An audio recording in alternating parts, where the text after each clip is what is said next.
Hi, welcome back. We're going to continue on our discussion regarding different forms and different methods of plumbing. And for today's topic, what we're going to be talking about is steel piping. And steel piping has two different methods that you can be able to use. It all kind of depends upon what your purpose is for using these different types of pipe. One method is what's called black pipe. And black pipe, it is what it is. Black pipe is just a steel pipe that's painted black. It is not resistant to rust and is normally meant for your gas or oil purposes. Whereas the method that we're going to be working with today is something that's going to be resistant to rust because it is meant for water usage. And also, I've seen this done where galvanized pipe is used for compressed air. Whereas in previous videos where we talked about compressed air being delivered to a shop using PVC. That's possible. However, PVC that's connected to your air compressor can over time develop condensation. Whereas our galvanized pipe is resistant to that condensation buildup. And with water usage, if I'm going to be using this for my drinking water, for a resident, galvanized pipe is going to be resistant to rust. So very sturdy and has that zinc coating on the galvanized pipe, which makes it resistant to rust. Now, some additional material and tools to keep in mind when it comes to steel plumbing, in addition to the different types of pipe that we use. The types of tools used for steel piping are going to be numerous. There are going to be a lot of different tools and material used for this type of method, which kind of makes steel pipe less popular amongst the different forms of plumbing. One, because it's expensive, and then two, over time it can develop residue, and also in freezing temperatures, steel pipe can split. And then also, when it comes to comparing plastic to copper plumbing, when it comes to a household, plastic pipe and copper pipe last longer. So steel pipe is not going may not be my if I'm going to be comparing the three, steel pipe might not be my one that I might go for. But if I'm looking for something that's going to be strong, sturdy, then steel pipe is the way to go. But in this case, when it comes to steel pipe, if I go about cutting my steel pipe, I have here my pipe cutter, very similar to our tubing cutter from our copper plumbing discussion. This one has a lot more length to it, giving us a lot more leverage in order to make our cuts. But the process is very similar. It's got two rollers, two bearings on the pipe cutter, and it allows us to wrap around the pipe. And what I tell students to make sure when you go about putting the pipe cutter to go and make your cut, have the two wheels straddling the pipe. The mistake that my students make in the past is that when they go to attach it, they put this pipe cutter all the way over to the back, and what that tends to do is it creates a skip in that pipe and you're missing your cut. So in that process, always have the wheels straddling the pipe when you go to make that cut. The next tool that I'm going to be using when it comes to pipe after steel pipe, after I make my cut, is going to be the reamer. This is our reamer. The reamer is built with a ratchet attachment within the actual stock. And so what that does, and the purpose for having this reamer, is that when you make a cut with a pipe cutter, the end of the pipe begins to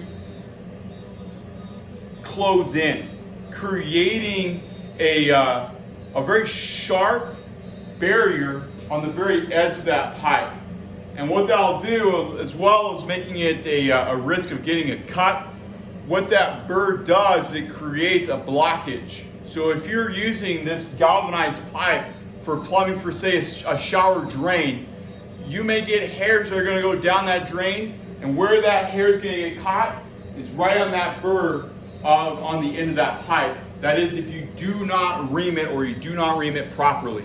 You want to take the reamer through that pipe and clear it all of any kind of debris or any kind of burr that would create a blockage.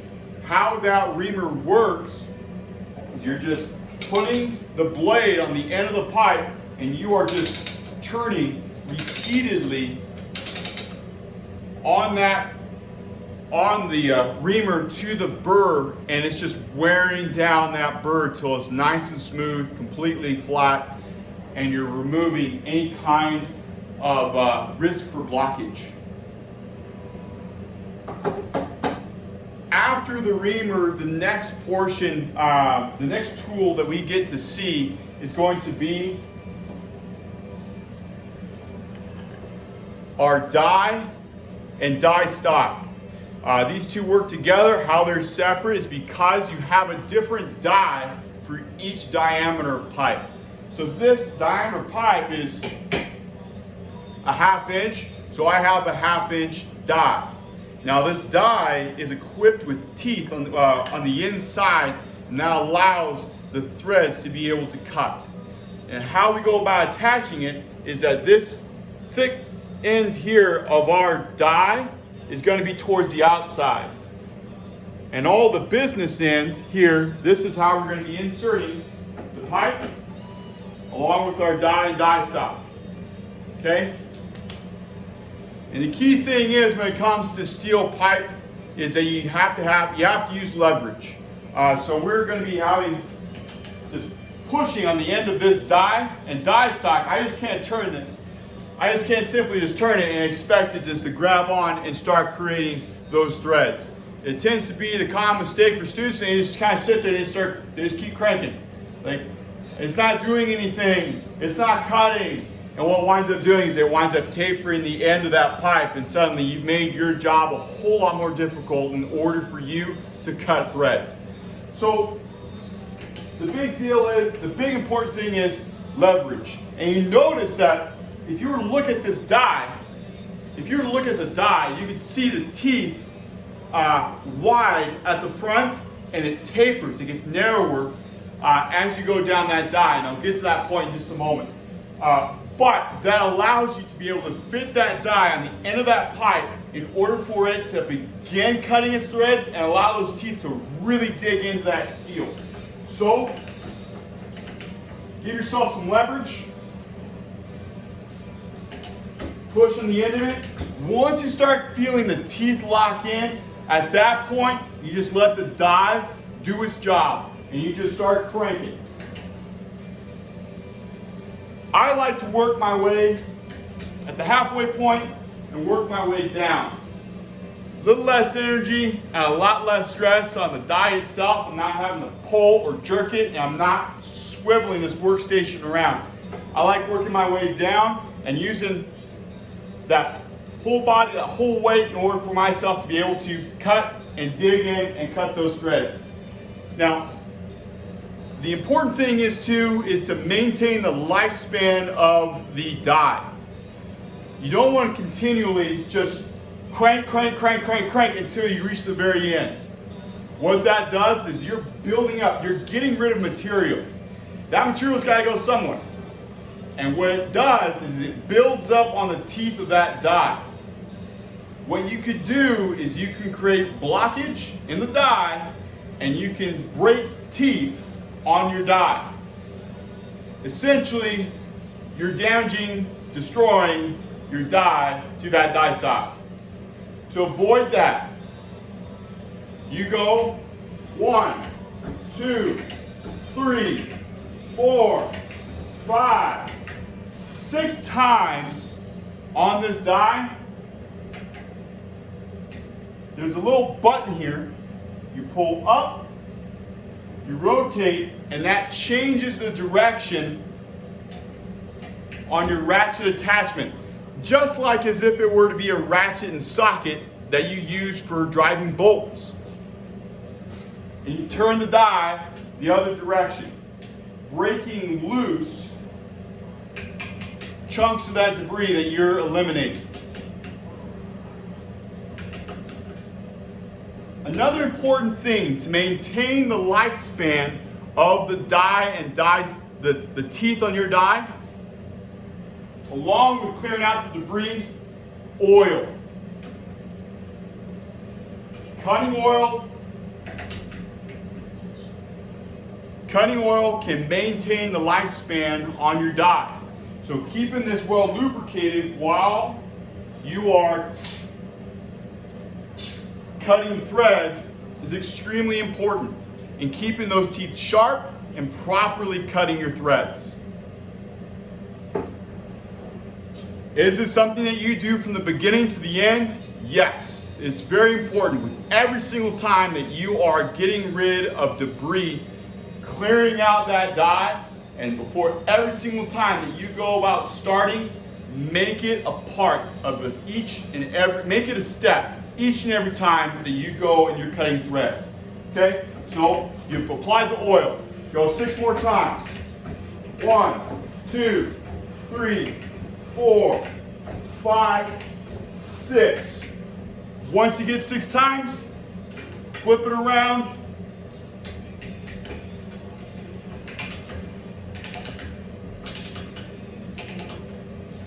Clear the debris. Flip it back around, tighten up your die and die stock again.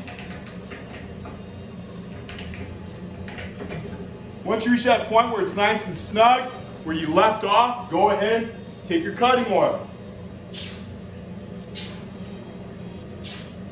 Apply your oil and begin cutting again.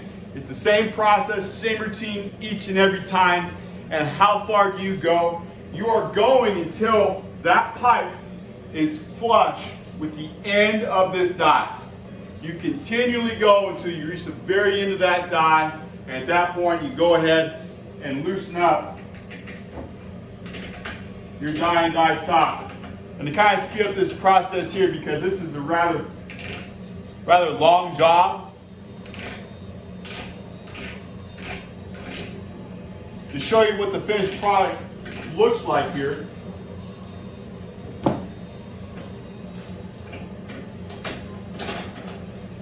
You have a nice, even amount of threads that reaches from the beginning of your die all the way to the very end of that die where it's flush, I was mentioning before. And also think back when I mentioned that the teeth are wide from where you begin cutting those threads and it narrows out to the very end. Well, remember, it's narrow on the very end here and it's wider at the very front. What that's meant for is that your pipe is built like as if it were a cork that's going to be worked into a bottle. It starts off narrow and widens as you go down the pipe to give a nice, snug, airtight seal when it comes to fitting to pipe. So it's tapered. It's tapered threading when it comes to your pipe. We're going about attaching it to any kind of fitting. Now, when you go about attaching your pipe to a fitting, tools that are meant for that particular job, in order to point out, some of you can guess it, a pipe wrench, in order to fasten our pipe to pipe fitting. Additionally, along with that, in order to prevent any kind of cross threading, as well as get an additional airtight seal along with that tapered threading, there are additives that you are applying to your pipe to fitting. One would be Teflon tape. The second would be pipe joint compound, also known as pipe dope. Now, there are different scenarios in which you are using these two different applications. And it's very important that we make that distinction. When it comes to Teflon tape, you are only using Teflon tape when it comes to PVC being applied to PVC, as in PVC pipe to PVC fitting. That's where we use Teflon tape. Or when it comes to steel pipe to PVC fitting, or vice versa. PVC to steel, we use Teflon tape. When it comes to steel, pipe to fitting, you are always using pipe joint compound. We do not use Teflon tape, and here's why. It's not a matter of, oh, it's not the safe route, oh, it's not the best route, because when you apply Teflon tape to pipe, remember, you're talking about metal here. You're creating threads that are sharp. What that will do is it cuts away at the Teflon tape and it just balls up, creating a mess, and your job of creating that seal, it doesn't work. So using Teflon tape on steel to steel applications is not recommended. Instead, to get a nice locking seal, use pipe joint compound, also known as pipe dope.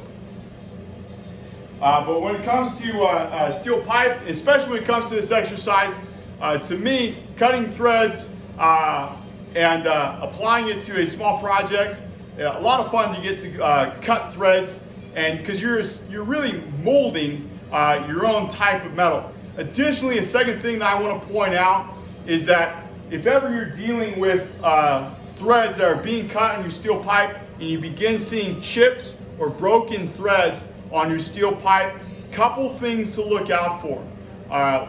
Check the teeth of your die. Any kind of chipped, cracked, or damaged teeth on your die that would cut your threads, that will have a tendency of building up debris as well as making flat spots on your threads.